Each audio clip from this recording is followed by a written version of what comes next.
nigga better dance now. Yes.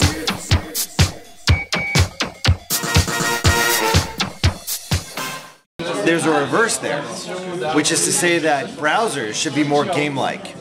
And in that sense, Second Life tries to, well, it started out by making a game-like interface that ends up becoming like a browser. Whereas you can actually start making a browser that's more game-like, and then you end up somewhere between today's Firefox and Second Life.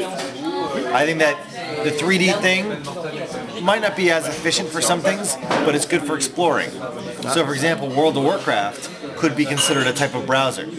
However, it also provides, I mean, basically forms are the kind of like weapons that you have in Second Life. I mean, it's kind of retarded. It's very basic to be able to fill in a form and say, here's my comments. Whereas in World of Warcraft, you're chopping people up with swords. It's a lot more, you know, interesting. Okay. So, at the very least, in the future, I think that there's something to be said for immersive environments that are also like browsers. So maybe it comes back to what is his definition of a browser? What does it mean to be a browser?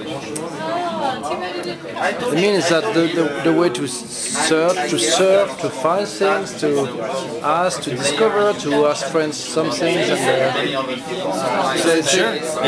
so the question is that is Second Life a kind of new generation of browsers? So another question though is, in terms of the architecture of a browser, does Second Life have addresses? Mm-hmm. And does it have permanent addresses to places that I could share with someone else?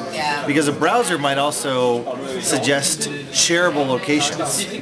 So if I'm looking at a specific place in Second Life, how do I tell you where to go to get there? How can we meet in space? So for example, I'm on your blog or a blog post, I can send that address to somebody else. Or I can save that address for myself as a bookmark and come back to it later. How do you do that in Second Life? Is it similar? Is it different?